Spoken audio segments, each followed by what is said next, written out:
Movie star Mel Gibson is a regular visitor to the Stem Cell Institute.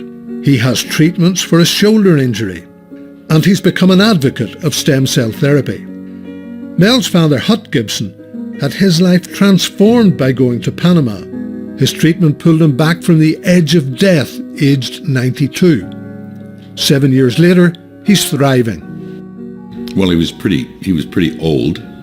He was 92, and he wasn't doing too well, and I took him to the Mayo Clinic in Arizona, and they said, "You better leave him here. He's going to be dead." And I'm like, really? So they kept him there 10 days, stabilized him, identified a number of problems, just wearing out, the kidneys, he had some congestive heart stuff and lung stuff, and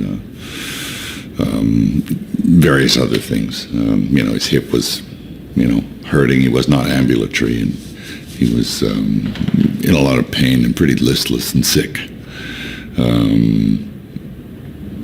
Night, what do they call it? Night terrors, or where he wasn't quite lucid. But all this stuff was draining his energy and affecting his mind, and it was the full kind of old indignity, the 92 years of age. So I figured, if he could just get his hip under him and get moving again. And they said, well, you shouldn't really, he's pretty old to be doing an operation like that. The recovery it'll take so much for him to recover. He'll probably, that might take him out. I'm like, well, we can't do that. And then my brother said, look, why don't you try, I got this website of this like adult stem cell thing.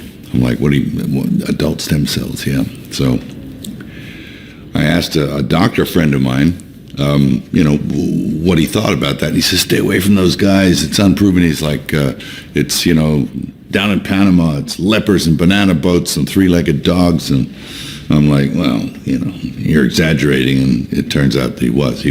But I said, look, can we talk to these guys? He said, I'll talk to them. So I got this friend of mine, Brad, who was the doctor at Mayo. And we spoke to them for an hour. And it was interesting because he asked them questions I never would have thought of. I mean, what is a mesenchymal cytokine? Out of sight, out of kind. I don't know from nothing. So he's talking, and then I asked him to translate all this, and he translates it in a pretty good way. He puts it into the sort of vernacular for me, and we're talking about it back and forth. And he says, let's call him again. And we talked to him for another hour. And we talked to Neil Reardon and Jorge. And they both talked to us on the phone, and afterwards the guy said, it doesn't sound crazy. I mean, he says, it sounds kind of amazing. And he says, look at your dad. What do you got to lose? So I put him on a plane and got him down here. And, we shot him in the hip. And they thought they had to do 2 hips.